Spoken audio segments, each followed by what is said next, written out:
Welcome back. Travel is the pursuit of authentic life abroad. The responsible traveler can escape without slipping into a state of gluttony. Do you ever write something and you're like, that was me? Because that was me. But let's talk about it. There's a big difference between a traveler and a tourist. When you think about a traveler, you're thinking about someone who's speaking the language and mixing it up with the locals and integrating themselves into a cultural experience.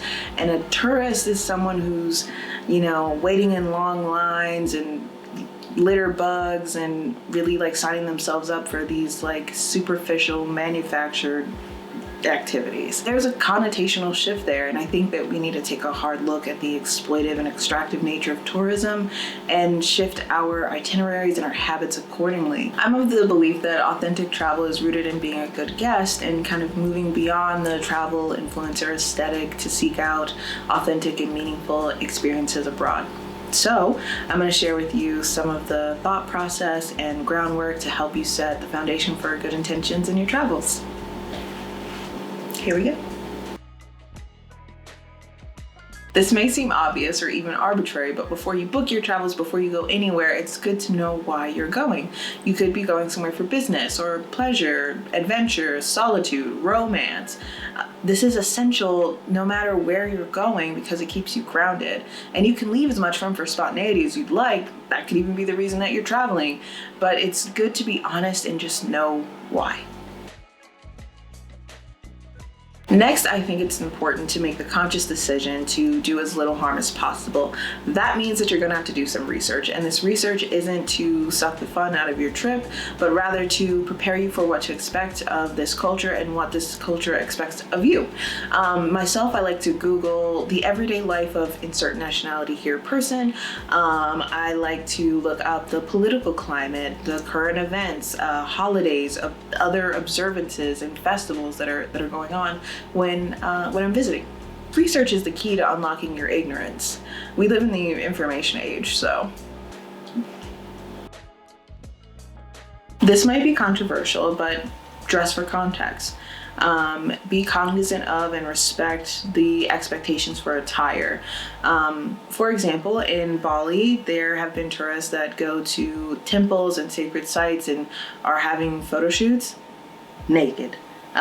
Which is pissing off the locals and it's getting people deported. Like, imagine going to visit your grandma and you go to church with her and someone like walks in there, takes off all their clothes and starts like posing in the pews with their like, come on. Don't be that guy. Another slightly controversial one is know where you're welcome. For example, Hawaiians have asked for quite some time that people stop visiting the islands due to the lack of essential resources like water, which is exacerbated by tourism, gentrification, and the cultural exploitation in general. Remember that people who live in your travel destination do exactly that. They live there, so it's in our best interest to not impose or take advantage of that. Wouldn't it be weird if you went to your friend's house when you were not welcome?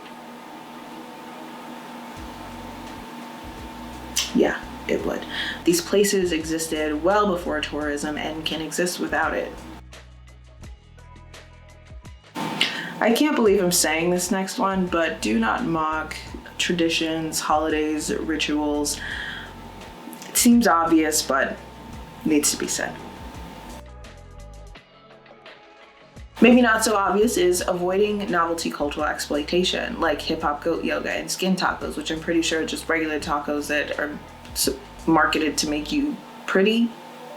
I don't know.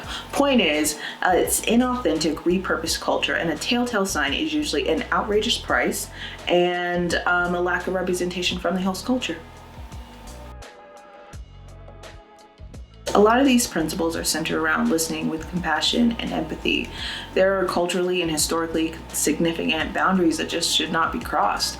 We see this a lot of the time in America when people wear indigenous regalia as costume or remix people's culture for their own or in their own way, and do it for profit.